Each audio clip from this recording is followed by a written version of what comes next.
you can keep Thomas Bryant, but he's playing himself into too big of a contract. There's some team that's going to offer him some money because 7-foot big men that play the way he plays don't grow on trees. So they're gonna need him. They're gonna like teams are gonna want him, whether it's in a backup role or starting role. So he's probably gone. Winning Gabriel, you might be able to keep, but does some team look at him and go, "Oh man, he'd be great." Like as a hustle guy for 15 minutes for us a game.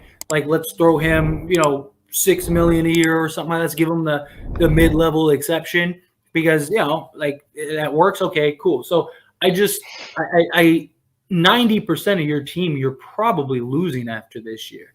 So you need to find pieces to kind of to be here beyond this season.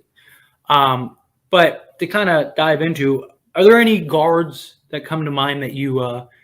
Like I said, Terry Rozier, Fred VanVleet, whoever. I would like Rozier. I also would like Van Fleet, but I would like Van Fleet over Rozier. I think he's a little bit more. Well, it's obvious he's more vetted, and he just has more experience. I think he could run the true point guard position more. But playing next to LeBron, that begs to ask the question: are we really going to need a point guard that is a true point guard? And the answer is yay or nay. LeBron at this point, he says he doesn't want to play the point guard role, but he comes up and down the court, play the point guard role, like in and out of the lineup. So I just either way you chop it. Like you either get a point guard that's a true point guard, or you get a point guard that's really a true shooting guard. So it's like, what do? You know what I mean? And like you said, the shooting guard, the guards that are really more of a two kind of play better next to LeBron anyway. But no, I would much rather take like a Van Fleet. I just would like it to see him kind of run our offense a little bit more. But the only thing with Van Fleet, I think he doesn't fit our offensive, I guess, pace, because he's not a guard that, I'm not saying he can't play like fast pace, which he can obviously, but typically in the offense that he runs, it's more of a kind of a methodical, slower pace.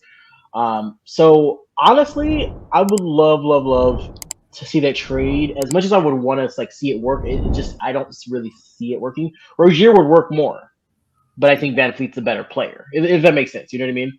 He might be the better fit next to LeBron. Like LeBron does really Van Fleet or Rozier? Van Vliet. Okay, yeah. LeBron's always done really well with those type of point guards. Yeah. Like Mario Chalmers, George Hills, like guys like that. He always tends to do well. Like 3-and-D style, just point guard, where they're almost better as a two guard than they are a point guard.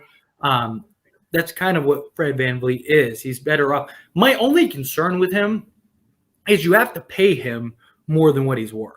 He wants a lot of money. And it's worth noting also, Fred VanVleet just signed with Clutch Sports like yesterday or the day before, the other day. Yeah. My days are all meshed together. But recently, Fred VanVleet signed with Clutch Sports. And, of course, the immediate thought is, he's going to the Lakers because LeBron James. But, he didn't sign with, Rich Paul and Clutch Sports to not get the most money. Yeah. Do that to like just only to only get like take 10 million less or 5 million less or whatever, right? That's not why he signed. So there's clearly he wants to get paid. I just don't think the Lakers should pay him what he's gonna want to be paid is my problem. But I mean he would fit in very nicely. And if you could get Gary Trent Jr., because to me, Gary Trent Jr. is the real prize. 23 years old, proven scorer. More than Van Fleet, you think?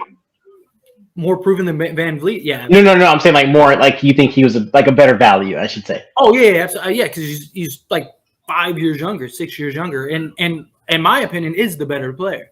3-and-D, he's got more size.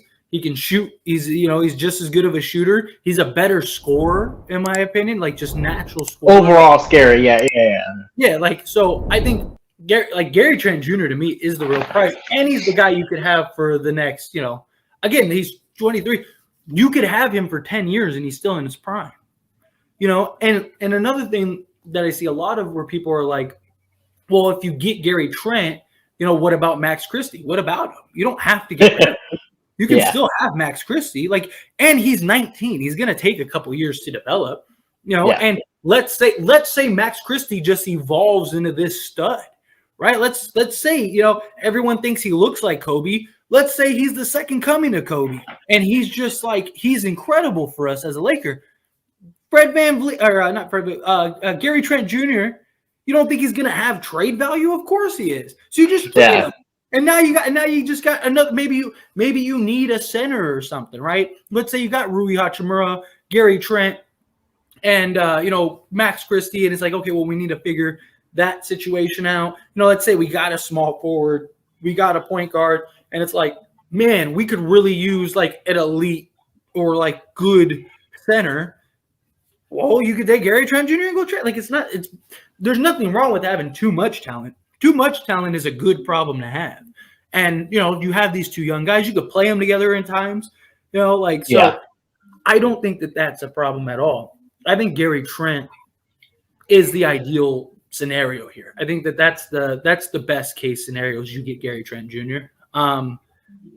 If you have to overpay VanVleet to get Gary Trent, I wouldn't mind it, right? Let's say they're we don't want, we want both first, right? And we want to take on Russ because we want to, whatever. We want to get something for VanVleet. You want to get – I still think you do it.